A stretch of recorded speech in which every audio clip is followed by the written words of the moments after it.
We still have this beautiful dance music, but now we should come to our debate and exchanging not of music and movements, but of thoughts, ideas, projects, experiences, and many questions, I hope.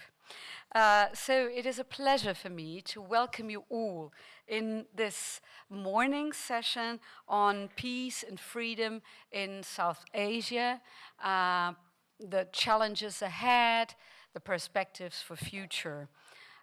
It is a very good opportunity to take a little bit and really think about peace and freedom, whereas in most of the panels we are always speaking about wars and threats, and so let's open up and look at the same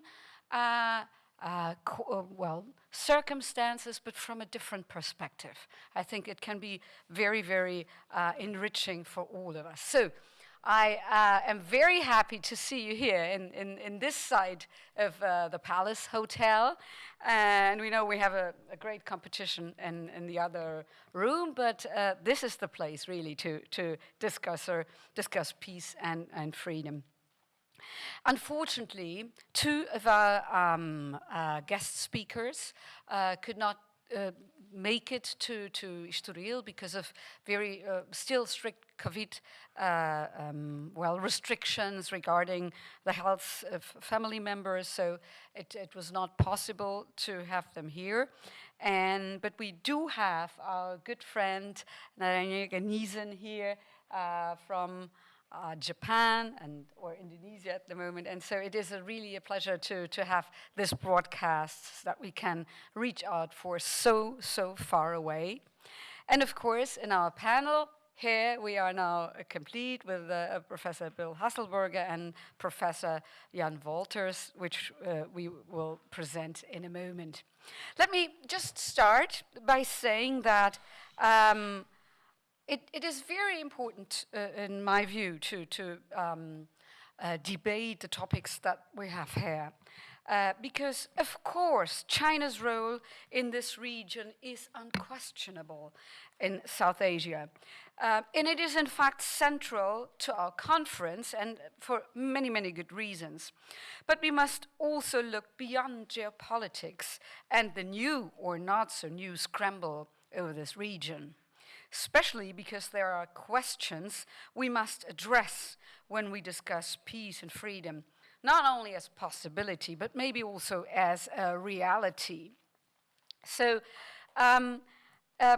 maybe it's very important that we first have a look at South Asia. So what is South Asia? What region is this? In fact, when we think of regions, we think of Europe, or we think of other regions of the world as something abstract.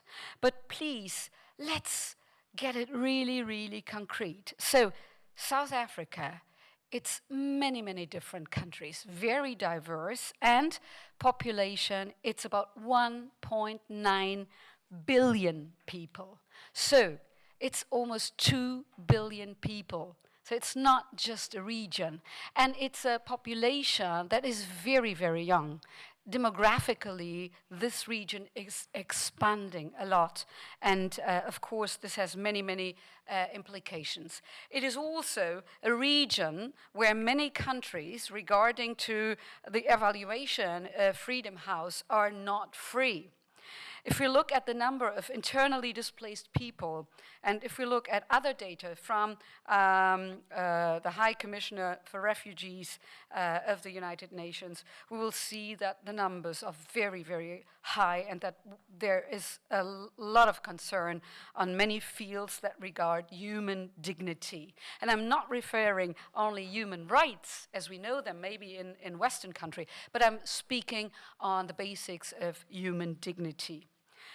Myanmar alone, which maybe you have heard in the last time, registers this year 830,000, almost 1 million internally or externally displaced people, 500,000 refugees that have to travel in outrageous human conditions through the borders of the countries and to Bangladesh, who is receiving these people also in very, very difficult condition.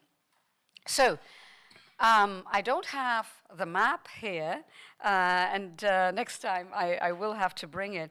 But it's just for us to have an idea. So it's many, many different countries. It's and by alphabetical order: Bangladesh, Brunei, Bhutan, India, Pakistan, Myanmar, Nepal, Singapore, Sri Lanka, Thailand, Vietnam, and I forgot, of course, Cambodia, which can be considered. And let's consider Australia as well in this big region. So, as you can see, this is a very vast territory. It's a territory of plurality. There are different nation states with different political systems, hundreds of different peoples in the sense of ethnic or tribal identity. There are thousands of languages, hundreds of cultures, and many, many different religions. There is a diverse economic and social background that represents also very, very different challenges. And as I said before, and this interests us, of course, most, multiple political systems and practices, because some of them are not even systems as we know it, or political parties, as are very important, but some regions have a completely different form of social, economic, and political organization. And of course, this is the place we have to look at. Today, the whole region is threatened by ethnic conflicts, unfortunately. And these ethnic conflicts can be very, very severe and blatant and obvious, but others are just there and are, as Martin Krefeld mentioned, low-intensity conflicts going on sometimes for many, many years and, in fact, decades. These ethnic conflicts are fueled by many factors, and I want to bring here only 4 in order to open up our debating horizon and perspective, context and perspective. As colonial remains, many borders are dissolving, as many institutions are, and these institutions guaranteed or are a form of guaranteeing both the consolidation of stateship and the necessary order or security, so essential to just peace building and also freedom. So it is very difficult to imagine peace building that is always going on and freedom without these institutions, without a form of order that implies participation of citizens, but also without security. Secondly, this region faces many environmental threats due to very clear climate change, but not also. So environmental threats are intensifying in this region, forcing entire populations to leave their homes, facing hunger and incredible health conditions. Thirdly, a whole war economy is perpetuating the power of not only warlords on one side, but also the rise of authoritarian regimes that present themselves as the most effective or the only alternative to war and violence. Very often, war regions are presented as a result of democracy. And leaders say, you see this terrible conflict and suffering and civil war, well, this is democracy. Is this what you want? So democracy is, of course, completely misunderstood as democratization or stepping out of authoritarian regimes. But this would be another topic. And finally, my fourth and last point here, finally, new nationalisms, especially in Sri Lanka, Pakistan, but also India. India, for God's sake, the largest democracy on earth, yes, but also India. Finally, these new nationalisms are galvanizing violence, excluding minorities, and stimulating extreme polarization that becomes really very, very violent. So, as Johan Galtung claimed, almost 40 years ago, many ethnic groups are haunted by direct as well as structural violence. This is a region where this would be a very important case study. So, and with the remarkable exception of South Korea and Taiwan, of course, which are, well, also in more or less in this region. So it is difficult with these exceptions to find, well, Bhutan. Bhutan is a very good example, sorry, I forgot that, where the king voluntarily opened up for democracy and decided to only be the ruler of Bhutan if he could be democratically elected. But this is really almost a very special story. So it is difficult to find true free states in South Asia, and peace is in many cases merely the absence of war, conceded as an imposition of an order where freedom was traded off for security. Freedom House reports, which I strongly recommend our students to have a look at, as well as international crisis groups, they have excellent reports and maps and everything we need to study this region, give you a very, very good insight of what I'm saying now. Let me just give you 3 more examples that I think are very particular. Myanmar, of course, and with the situation of Rohingya minority, which suffered really not only in the last 2 years, but for a very, very long time. And this situation here is incredibly insecure. And this insecurity is, of course, ranging or overlapping through the whole region. Sri Lanka, unfortunately, the many, many conflicts and terrorist attacks have been stopped by in favor of a hardline nationalism that is really also worrisome, especially if we think of freedom as a cornerstone for peace. And human rights, of course, are challenged in the whole region. So for all these reasons, and now I come to my final point, for all these reasons I mentioned before, China has an easy game in town, in fact. It has a huge influence, and the influence is becoming stronger as these regions and the idea of stateship or the idea of freedom and the idea of institutions is becoming more fragile. But, and this is my point, this is only second. First come the structural problems of the diverse region in itself. So if we look only at China and the influence of this region, this is only second. Let's look at the things. Let's look first at the region, at the different political system, at the conditions, social, economic, and then we can understand why China's game is so easy. But of course, China's not counting on the West and the students of the Institut Politicus, who of course are going to take arms against, as Shakespeare would say, the swings and errors of outrageous fortune. And so I hope that we will be able to point also at some perspectives. My final words for now. That in fact there are so many projects. If you look at the United Nations organization side, I think that the United Nations has of course many, many shortcomings, but we haven't been discussing or looking at the United Nations and the crucial role and possibilities of the United Nations in this conference so far. But there are many, many possibilities, and so it's very important to look at this as well.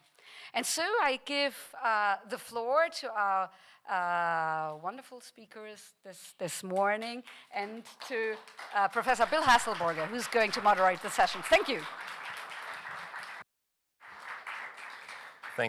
Thank you very much, Professor Monica Diaz. Good morning to everyone. My name is Bill Hasselberger. I'm primarily a moral philosopher, but somehow I always get involved in panels on Asia and Asian security, and so I've developed an interest in this area. I'm very happy to be moderating this session. I'd like, if I could, just to make a couple points to give us some orientation. I'm glad that Professor Diaz pointed out that this is an extremely diverse region, and a region that is made up of both flourishing open societies. I mean, some of the most dynamic and open, culturally productive societies. I mean, think of South Korea. I mean, amazing examples of open societies, as well as quite repressive regimes. So it's a politically diverse region. We have seen in the last few years some changes that, some shifts that are quite impressive, including the increase in China's defense spending and military projection. China's defense budget is now second only to the United States. It's over 200 billion, fastest growing defense budget in the world. And that number doesn't account for the internal military services in China. They have, 300 to 400 warships. This is an major, essentially a military superpower now. So that's a big shift, just in a few years, just in about a decade or so. Of course, we also have the Australia, UK, US Security Alliance, AUKUS, which has created a certain amount of consternation in Europe, but interestingly has been greeted much more positively by a number of countries in the region, including India and Japan, who have hinted, or at least analysts in those countries have hinted, that perhaps India, Japan, and other countries in the region may take part in this eventually in the future, or in parallel organizations. But I believe Professor Jan Wooters will be talking about that, so I won't step on his toes and talk about AUKUS. Instead, I would like to briefly raise a point that is close to my own interests, philosophical interests, which is the rise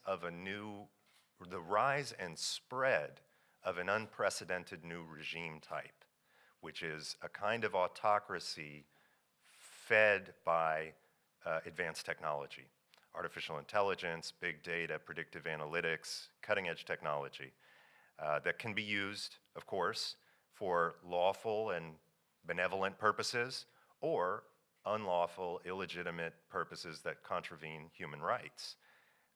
Technologies such as facial recognition, voice recognition, emotion prediction, internet monitoring, the predictive analytics directed towards population control. A report came out in 2019 that I encourage all of you to take a look at. It's a report from the Carnegie Endowment for International Peace that's titled The Global Expansion of AI Surveillance. In that report, China figures centrally. It's not the only country, and the report makes it clear that there are worrying expansions of AI surveillance even in liberal democracies. And in fact, there's some interdependence of technology companies from liberal democracies with those countries developing this kind of AI population control and surveillance. But the report does point out that China has exported AI surveillance technology, advanced AI surveillance technology, to over 63 countries. More than half of them are in the Belt and Road Initiative. This involves companies such as Huawei, ZTE, Hikvision, and others. But many of these countries are in Southeast Asia. So here are a few of the countries that have signed major contracts for advanced AI surveillance technologies. This is often state-owned and administered surveillance technologies. Indonesia, Malaysia, Laos, Myanmar, Pakistan, Bangladesh. What's interesting about, now I'm not saying that these countries are necessarily using this technology for unlawful purposes. That's not my point. It's just that well, I'll read a quote from the Carnegie Endowment for Peace on this. Quote, Chinese product pitches are often accompanied by soft loans to encourage governments to purchase their equipment. This raises troubling questions about the extent to which the Chinese government is subsidizing the purchase of advanced repressive technology, end quote. That is technology that couldn't otherwise be afforded by regimes, countries like Bangladesh. Often, the best indicator of whether a country will use this technology in a lawful way or not is the nature of the regime itself. Is it a democracy? Does it have a constitution? Does it have an independent judiciary and independent media, or not? And if it does not, the chances are that that technology can be used by internal security services, can be used for population control and the monitoring of dissent increases, obviously, right? Now, so the question I would like to, so what I would like to just put on the table is, I know this is not a panel on technology, and I'll be talking further about this later in the afternoon. However, I think this is a game changer. This kind of technology is extremely powerful, and it's getting more powerful by the day, essentially, as we produce more data and AI gets more powerful. It's more than a suite of technology. I think this enables the emergence of a new regime type that is a competitor to traditional open market liberal democracy. And the question, the regime type being high-tech, centralized, authoritarian autocracy. My question is, in particular in the Asian context, does the spread of AI surveillance technology make the region safer, freer, more prosperous, or not? A classic thesis, going back to the great German Enlightenment philosopher Immanuel Kant, is that democracy, or what he calls republicanism, that is separation of powers, but also representation of the people, democracies tend not to fight wars with one another. They tend to be able to work through their problems in a more peaceful way. Not always, but on the whole, that's more true of democracies than other kinds of regimes.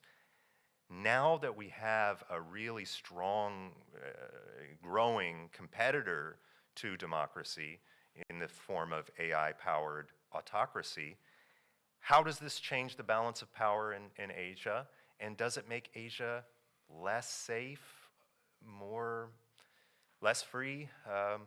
What are we to make of this? I think this is an important change. Okay, I'll stop talking now. I'm very happy to introduce our two speakers. First and foremost, Jan Wooters is a good friend of ours who's presented at the Estoril conference many times, and we're glad to have him back.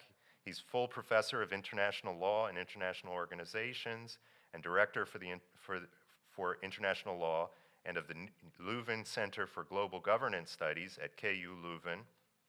He has positions with a number of other prestigious universities around the world, including Columbia and Sciences Po. He advises and trains regularly international organizations and governments, so he knows these topics both at the kind of practical level in addition to the academic and intellectual level. So I would like us all to join in welcoming our first speaker, Jan Wooters. Thank you very much.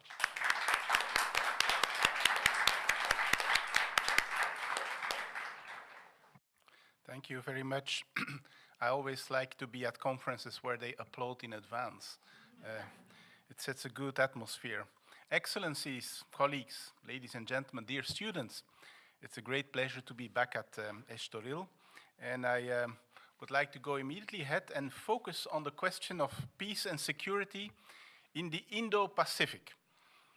And two remarkable events within the span of 24 hours, 1 month ago, on the 15th and the 16th of September 2021, serve as my point of departure.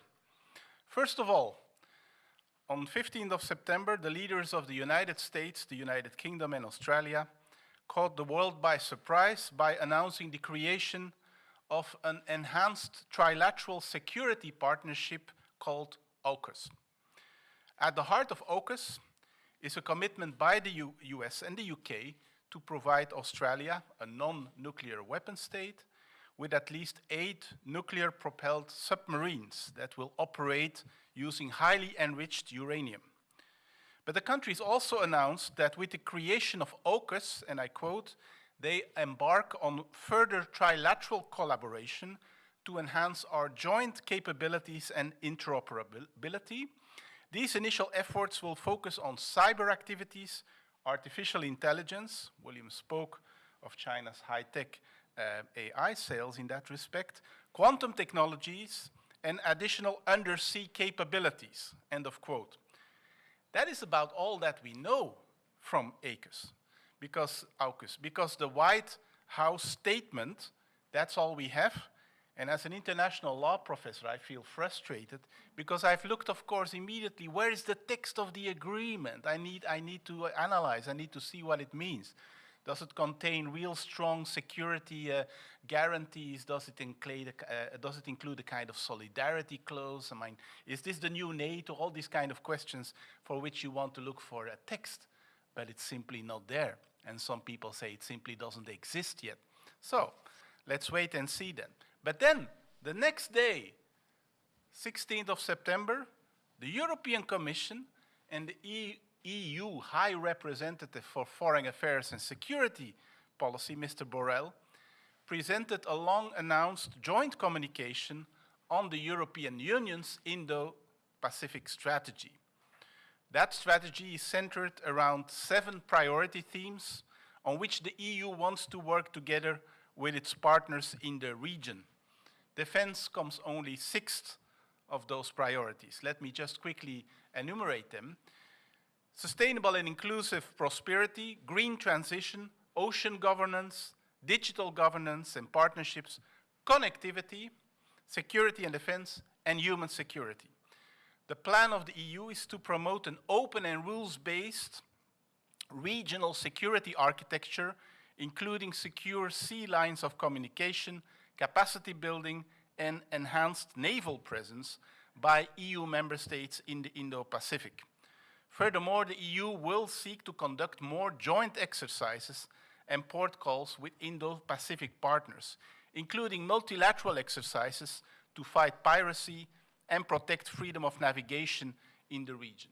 For instance, 2 days ago, the EU, Korea, and Oman conducted a first joint naval and information exchange exercise in the Gulf of Aden and the Arabian Sea. Under this new strategy, the EU intends to further intensify its dialogues with partners on security and defense, including counterterrorism and cybersecurity. It also aims to support the Indo-Pacific partners' capacity to ensure maritime security and to strengthen capacity building for partners to tackle cybercrime. Okay, 2 very different things in just 24 hours' time. And let me share some initial thoughts with you on these 2 initiatives and on the wider, say, Asian security context. First, although it came from what we consider traditionally allies, the 2 initiatives were completely unrelated. The EU and European leaders were taken totally by surprise with the announcement of AUKUS.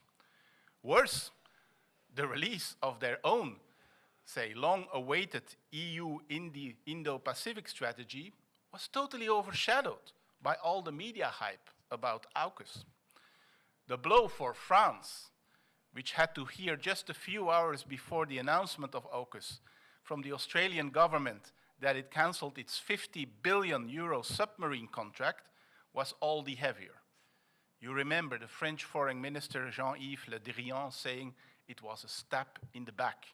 Hence also the historically unprecedented recalling by France of its ambassador from Washington, D.C. The ambassador was sent back very soon afterwards, no worries. Secondly, it is clear that the European Union felt left totally in the dark. Not only had the High Representative, Borrell, not been informed, let alone being consulted on AUKUS, it also felt like a rebuke of the very relevance of the EU as an actor in that part of the world. It is not yet very clear what repercussions AUKUS will have on EU relations with a country like Australia. You may recall that the EU was committed to renegotiating its trade agreement with that country. France apparently got some compensations from the United States after a phone talk between Presidents Biden and Macron. The missing part is that the United Kingdom did not even try to do some, as the Germans call, Wiedergutmachung with France, in spite of an explicit urging by Secretary of State Blinken to do so. The only thing that Boris Johnson was saying about this was "Donnez-moi un break," which is probably the best French he is using. A little footnote here. I guess many of us have been wondering, why was this AUKUS announcement so, say, done in such a way? Why was it so announced so quickly? Does it point to some deeper urgency, sense of urgency? Does it have to do with the information about the multiple crossings of China in the air defense identification zone of Taiwan? I wonder about it, but I would be interested to have a little discussion with you about that. A third reflection: how do these initiatives affect the regional security architecture in this Indo-Pacific region? And it immediately begs the question of ASEAN. Because both the ASEAN Regional Forum and the ASEAN Defense Ministers Meeting Plus, Defense Meeting Ministers Plus, ADMMM, may be at least sidelined by an initiative like AUKUS. This ASEAN Defense Ministers Meeting Plus involves a dialogue between the 10 ASEAN countries and 8 dialogue partners, including China, Australia, and the United States. So there is a challenge here for ASEAN too. Maybe they could turn to dialogue partners, other dialogue partners such as South Korea and Japan. Maybe they could also start involving the European Union in order to strengthen the regional security framework that they stand for. But as of yet, we don't know exactly how ASEAN will react to all these initiatives. And then fourth, all of this has, of course, to do with China.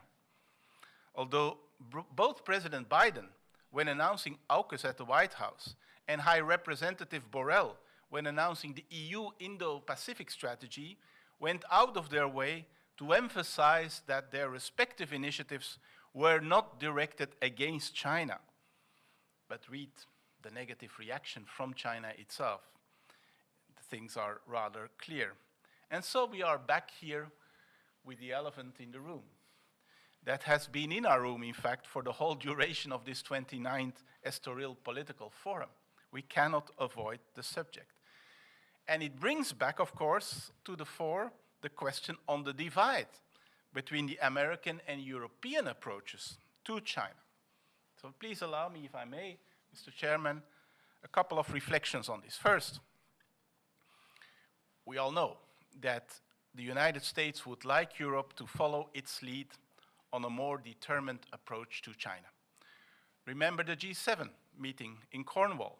Remember the NATO summit in Brussels in June of this year, where the United States scored an important diplomatic victory because the communiqué from both summits makes explicit references to China's ambitions and assertive behavior. I should add to this that the NATO Secretary General, Jens Stoltenberg, gave a remarkable interview to the Financial Times just 2 days ago, in which he considered countering the security threat from the rise of China an important part of NATO's future rationale. Little footnote again, you know, lawyers like to make footnotes. I wonder how deeply, let's say, concerted this interview of the Secretary General was. You know, NATO operates under consensus rules, so I wonder how deep the consensus on these things within NATO currently are. So, yes, June, remarkable diplomatic success for the United States. But although EU countries went along with Mr. Biden during his European tour in order to, of course, can you imagine, maintain and foster the momentum of the post-Trump era, the underlying perspective of the Europeans was and remains essentially different. The EU is not willing to see China through the same lenses as the United States does. A path that some, and to be honest, we heard it also in the intervention of Mr. Barroso on Monday, a path that some fear could trigger an all-out confrontation. The EU prefers to promote a more nuanced and flexible vision.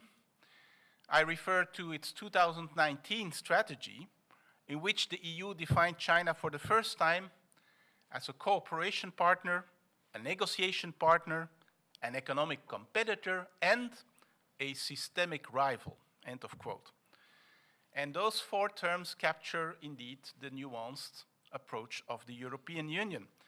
In other words, the EU pursues, in its own words, realistic, effective, and coherent engagement with China based on our values and interests. And the EU new Indo-Pacific strategy is clearly consistent with that more moderate approach, which, according to the EU itself, is one of cooperation, not of confrontation. And when it brought out its strategy, the EU emphasized that it will continue to pursue its multifaceted engagement with China, engaging bilaterally to promote solutions to common challenges, cooperating on issues of common interest, and encouraging China to play its part in a peaceful and thriving Indo-Pacific region, end of quote.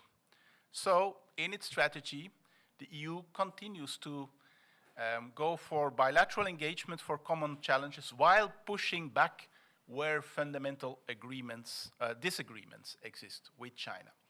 Pushing back, the EU pushing back, that begs yet another big footnote in question.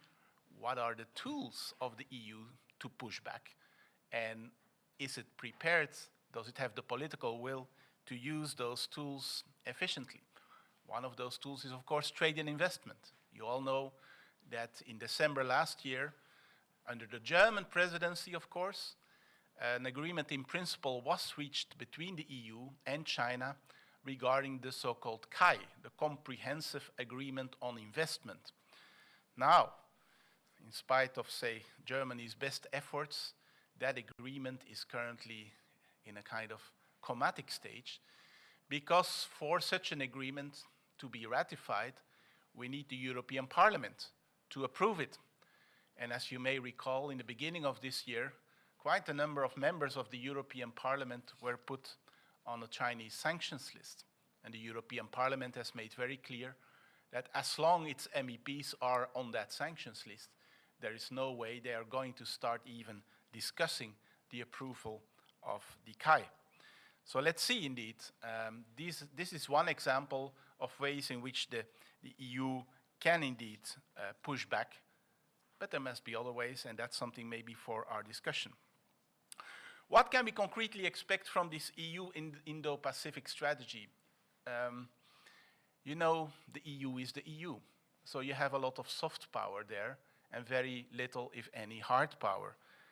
What you see in the so-called priority actions for the implementation of this strategy is the usual kind of things and tools that the EU stands for. Partnership and cooperation agreements, especially with Malaysia and Thailand. Engaging with Indo-Pacific partners to build more resilient global value chains. Completing EU trade negotiations, the EU as a trade power. With Australia, AUKUS. Indonesia, New Zealand, resuming trade negotiations, starting investment negotiations with India.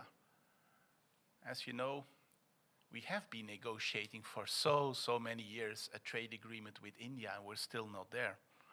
Completing an economic partnership agreement with the East Africa community, because we talk here about the wider Indo-Pacific community. I would not include South Africa, to be honest, but that's South Asia in any event, and the East African community. And then, yes, resumption of trade negotiations with Malaysia, the Philippines, Thailand, an eventual negotiation of a region-to-region trade agreement with ASEAN. That's the EU as a trade power, and you see they are just, they couldn't almost wait to start those negotiations. But I should point to something very important. There is a deep malaise within the EU regarding its trade policy instruments. There's a deep contestation right now from within the EU about the EU negotiating those deep and comprehensive trade agreements. The latest, say, agreements such as the EU-Mercosur agreement is in deep difficulties. And that has all to do with internal contestation from a number of countries, but also from civil society actors who really think that the EU's approach to trade negotiations is not the best one. Keep in mind also that the EU has probably been, in a way, engaging into something like a mission creep within the area of trade policy. An EU official recently spoke at a conference and said, basically, what we are pursuing nowadays with our trade agreements is everything but trade. So we're pursuing sustainability, we're pursuing cooperation on climate change, on human rights, on so many other things that are, of course, admittedly very important. But if you all have to squeeze it into a trade agreement, it becomes, of course, a very ambitious kind of undertaking. And I'm not sure who of you has read the actual text of the Comprehensive Agreement on Investment between the EU and China. The human rights and ILO conventional language in that agreement is admittedly weak. And I'm afraid to say that it shows that China has very good negotiators. The EU too, we know that the DG Trade negotiators are among the best in the world, but this agreement is not the best kind of indication of the bargaining power of the EU with regard to human rights and collective labor provisions in the relationship with a larger power like China. There are a number of other EU priorities with regard to its, say, EU Indo-Pacific strategy. One of those is the stepping up of the so-called connectivity partnerships with Japan and India. That's an interesting thing because in a certain way, it's a kind of response to the Belt and Road Initiative of China. Again, this is being denied, but it is meant to go for more transparent and sustainable green infrastructure works with those countries. Yeah, then you know it's really a kind of reaction to Belt and Road. Okay, so that's about the EU's Indo-Pacific strategy and the nice plans that go together with it. And then I come back to AUKUS. Because we don't, except from what I quoted to you from the press statement of the White House, we don't know much about the content and the actual implications of AUKUS. It is expected that it may lead in the mid or the long term to more polarization in the Indo-Pacific. The only thing we can say right now is we have very incomplete information, and you wonder also about the relationship between the three partners, in particular the United Kingdom's role in that partnership. You know, capacity problems. I mean, France has in a certain way a stronger political military presence in that area of the world than the United Kingdom. So it's maybe something to give some reflections. And in any event, some countries are glaringly missing from AUKUS, including the two other members of the Five Eyes Club, Canada and New Zealand. Now, of course, Canada, when it is about, say, nuclear submarines, they made their position very clear. That's not something for them. But, you know, except for the nuclear submarines, there must be something in there for them as well. What about Southeast Asian countries, such as Vietnam? And of course, as I said, France, a significant Indo-Pacific power through its overseas possessions and its military presence in the Indo-Pacific. We cannot see in the crystal ball, it's as of yet not clear at all whether an extension of AUKUS is even intended for. But it begs the question where the strategic priority for the Indo-Pacific Ocean strategy of the United States will lie. Will it lie in AUKUS or will it lie in the Quad? You know, the quadrilateral security dialogue involving the US, India, Japan, and Australia, which interestingly in March of this year issued a joint statement involving a so-called shared vision for a free and open Indo-Pacific and a rules-based maritime order in the East and South China Seas. Interesting also is that a first Quad Plus meeting was held, including representatives from New Zealand, South Korea, and Vietnam. And that may possibly indicate that there could be a kind of gradual broadening of that network. But how the two relate to each other, as of yet, is not extremely clear. So what can we conclude from all these things? Not much, I'm afraid, except for the finding that very interesting times lie ahead of us. Thank you very much.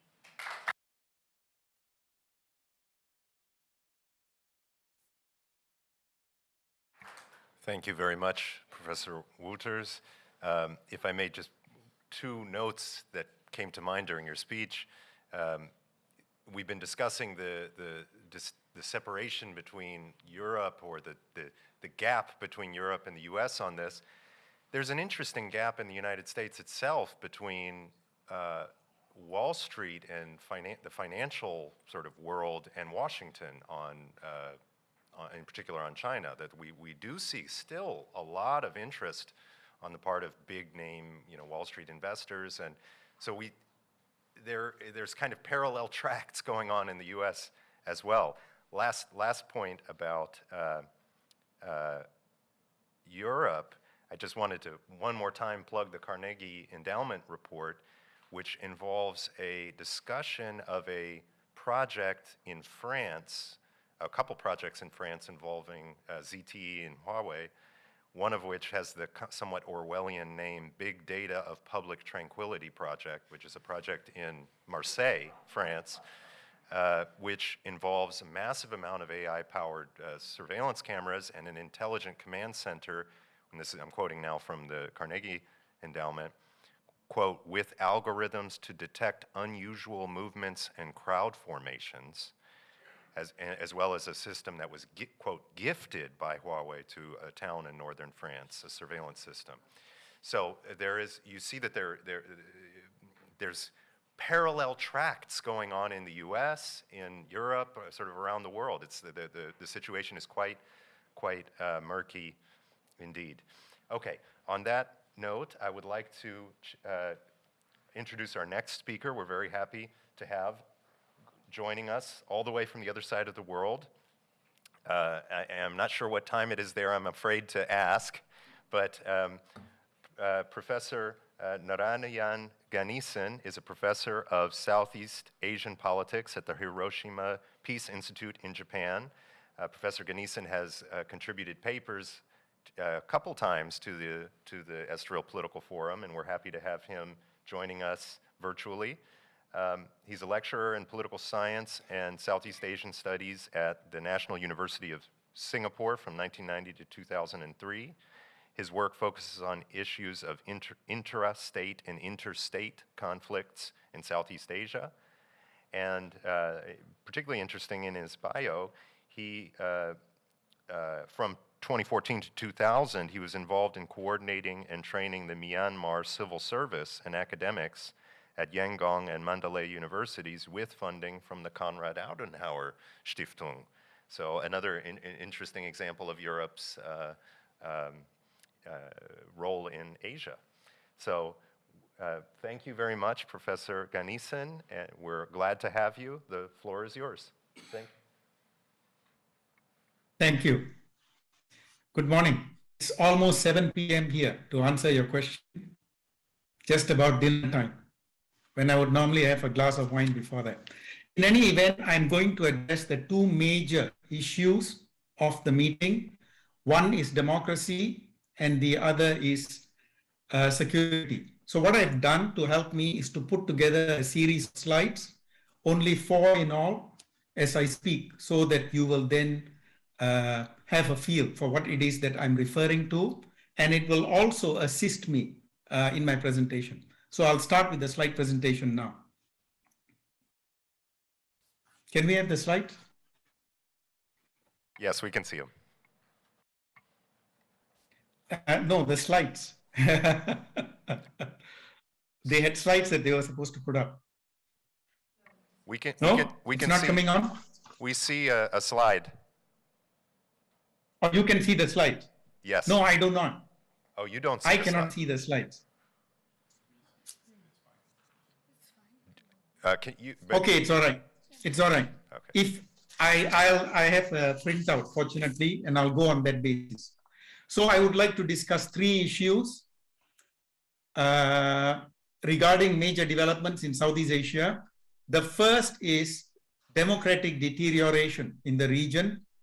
The second is the Indo-Pacific Policy initiatives and its impact on Southeast Asia in turn. And the third is the recently announced AUKUS policy and its impact on ASEAN and its responses in turn. So I'll begin with democratic deterioration in the region, which is the next slide. Here, I would like to draw your attention to a number of things, particularly the military coup in Myanmar that began in February of this year, and the ongoing conflict and impact, the detention of the previously elected president and State Councillor Daw Aung San Suu Kyi at an undisclosed location in Naypyidaw, and the continued violence, as well as the call to take up arms by the national unity government that had been deposed. So the violence is ongoing, and I would argue, together with the ethnic groups, it is spiraling towards a state of civil war. Second is the ongoing military consolidation in Thailand post-coup. You may remember how the current Prime Minister, General Prayut Chan-o-cha, staged the coup in May of 2014 and then altered the constitution so as to privilege the military so that they now have pride of place in domestic politics. So that consolidation is also ongoing, albeit I would argue that there is resistance at the ground level. The third is the political party situation, or rather democratic situation in Malaysia, which has deteriorated significantly, particularly after the previous Prime Minister, Mahathir Mohamad, stood down from power. And since then, there has been a coupling of political parties vying for political power, including the prime ministership. And I would argue that the system is weaker, and it is actually a marriage of convenience for pre-existing parties, and in particular UMNO, to remain in power.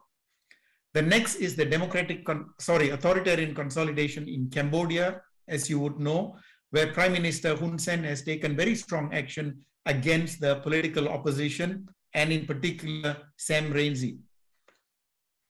And following from there, I am wondering whether there is the re-emergence of the mainland maritime divide, because we often refer to Southeast Asia and separate it into 2 halves. The mainland with primarily Sino-Thai and Burman, Tibeto-Burman people with practicing Theravada Buddhism, and with land borders, and then below Thailand, the maritime region, comprising the remaining 5 countries plus Timor-Leste. Why do I say that? Partly because there is a democratic reversal, because if you look at the situation 10 years ago, people would have argued democracy is flourishing in the mainland, particularly pointing towards Thailand and Myanmar. Whereas if you look at it now, you will notice that the so-called democracies are actually in Southeast Asia.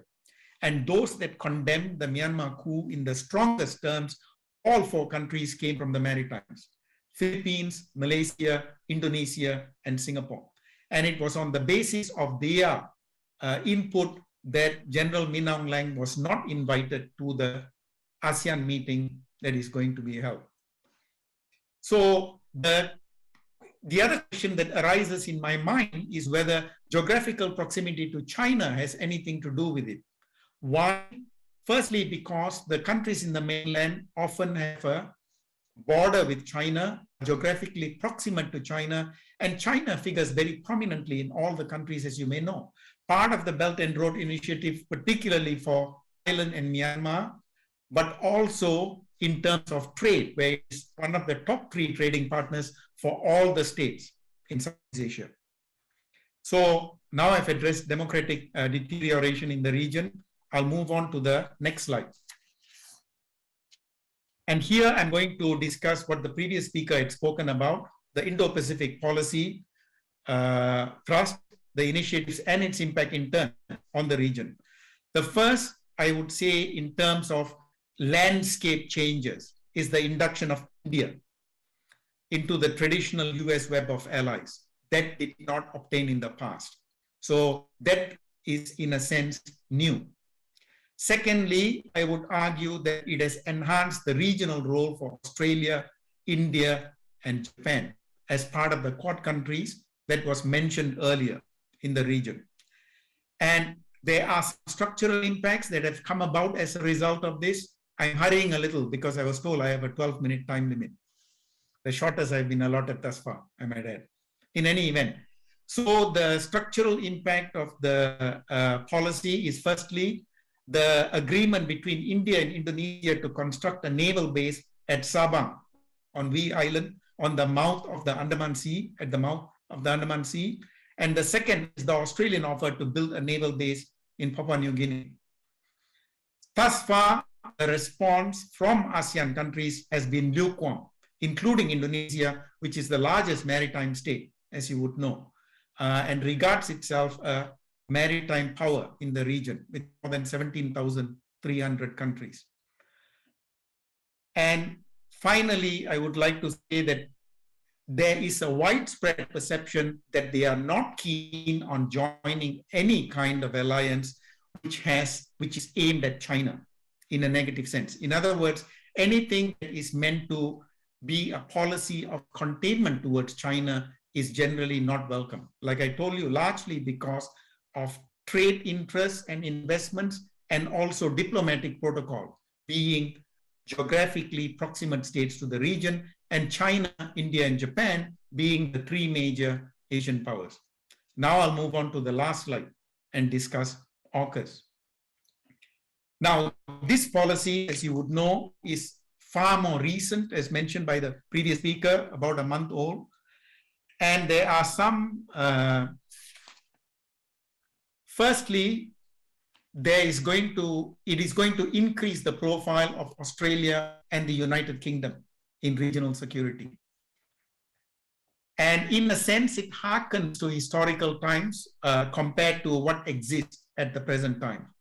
The second thing is that it is going to lead to a greater American troop presence in Australia. Again, here, a continuation of the policy from the days of Barack Obama when he spoke about a shift towards Asia, pivot towards Asia. The third is a potential trilateral coordination in security policy.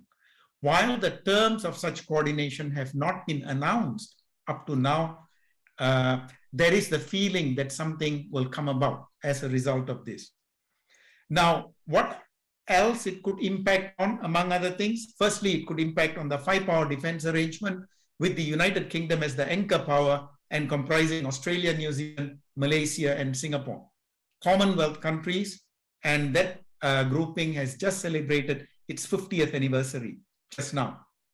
It may also have an impact on existing bilateral mutual defense treaties with the Philippines and Thailand, going back to the days of the Cold War, as well as joint arrangements and exercises with countries like Thailand for Cobra Gold and with the Visiting Forces Agreement, re-invoked under the Gloria Arroyo government in 1999 with the United States and the Philippines. Indonesia and Malaysia have expressed reservations to the AUKUS policy up to now, clearly, and they are both countries in the Maritimes, as you would know. And Malaysia is keen on a common ASEAN platform with regard to policies towards AUKUS. Why do I say that, and why is that so? Partly because Malaysia is deeply and emotionally involved in its policy of ZOPFAN, which ASEAN adopted in 1971, which stands for the Zone of Peace, Freedom, and Neutrality. And subsequently, it was also involved in the creation of the Nuclear Weapons-Free Zone in 2005, which has been ratified by all the ASEAN countries up to now. So that is the reason for the reservation, and that is the reason for Malaysia pushing for a common ASEAN platform on AUKUS. Member countries also fear the introduction of nuclear weapons into the region, and like I mentioned to you, the Nuclear Weapons-Free Zone was ratified by all the countries, put together in 1995, and the last country to ratify it did so in 2001. Member countries are also, just like in the case of the Indo-Pacific policy, fundamentally opposed to any policies that are perceived as targeting China or the containment of China. In other words, they do not wish to be drawn into any organization that is perceived to be anti-China.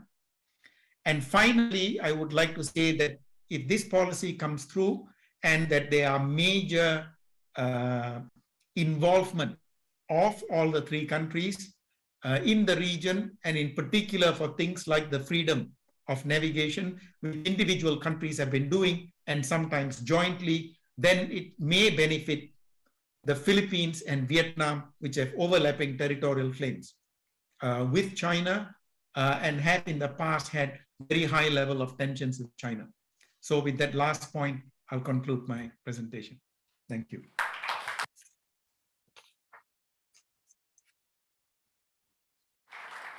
Thank you very much, Professor Ganesan. We have 10 minutes now for discussion. Should we open to the floor? And then why don't we open a round of, say, 3 questions from the floor, and then I can turn it to the panel for further comments or responses. Are there any questions?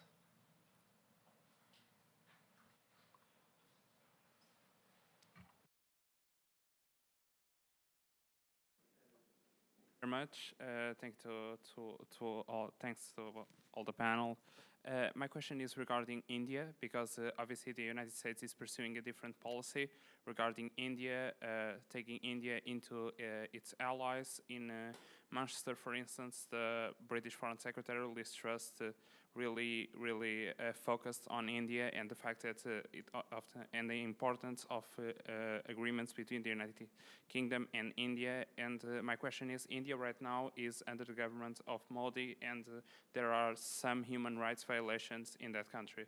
So is that putting realism and realpolitik in front of some structural problems in the country? Thank you very much. Thank you very much. Perhaps we can take one more. Yeah. My name is Samuel. First of all, thank you for this sharing of your point of view, ladies and gentlemen. My question is straight to Dr. William. What's your take on why France was excluded from such a crucial and strategic partnership?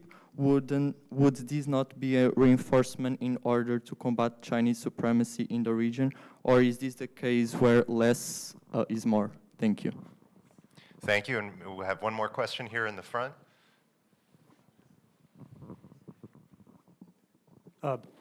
Yes, let me inject an American voice into this very important conversation. I view it as inevitable that political support in the United States across party lines for a policy of containing China, let's be blunt about that, is an inevitable tendency. And American policy in the Indo-Pacific will increasingly shift to that focus. And so my question addressed both to ambivalent countries in the EU and in the Indo-Pacific region what will be the consequences of this all but certain shift in American policy in the coming decade? Thank you very much. Why don't we go in order? So the first question about Modi in India, perhaps Professor Ganesan, would you like to address this question? No? Okay. I would like to restrict myself to Southeast Asia. Okay, no, very good, very good. Monica, perhaps? I mean, look, this is an important question, and in fact, this has come up a few times in the Estoril Forum so far, right? We know that, I mean, first of all, India, on the one hand, is the largest by number democracy in the world. It's a multi-ethnic country, very, in many respects, very culturally open and diverse and dynamic, but there are also concerns about human rights, as you rightly point out. And it is a delicate balance. This came out in the talks last night as well. There's a delicate balance to be drawn between working with states with whom we don't fully agree and that have problems, as, by the way, the United States clearly does, and some European countries clearly do as well. So working with partners who are not fully democratic and full, rights-respecting countries, and insisting on the importance of human rights and the dignity of the human person and the rule of law. It's a delicate balance to strike, especially when the stakes are so high as they are with this kind of major power competition that we are entering into now. Let me just add here that we have also to consider nuclear power of these regions. And there is a very, very tough conflict between India and Pakistan. And this, of course, is endangering the whole area. Nepal is also a region of high concern because it is caught in the middle of this dispute. And of course, India has so many ethnic conflicts within. And I guess that this is also a reason why the regime at the moment is pushing so much into a nationalistic view. And this nationalism, new nationalism, I remember that on the first panel in Estoril, this question was raised. Well, is India really a full democracy? And in fact, there are many, of course we must bet on the collaboration of India and India as a democratic partner.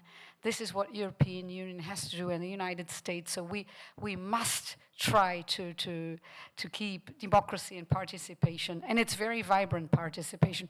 But I'm very worried about the nationalist thrive in India that could have consequences that would result in major conflicts all around and also within, and especially cause many refugees and people who just move outside. So this is a place of concern.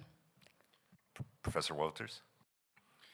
I'm not an India expert, but I've quite some contacts with Indian colleagues, and I must say I personally firmly believe in the sustainability of the Indian model, however chaotic it come across when you visit the country. There is a free society with freedom of expression, with very strong, let's say, independent media, with democratic institutions which have generally worked quite well, with a legal system that actually is amazingly intact still, the common law system. You just can't believe how this influences the way of, say, organizing things in society. And to be very honest, we don't have that many alternatives in the region, of course, when we talk about major democratic countries. And for me, India still has this untapped potential.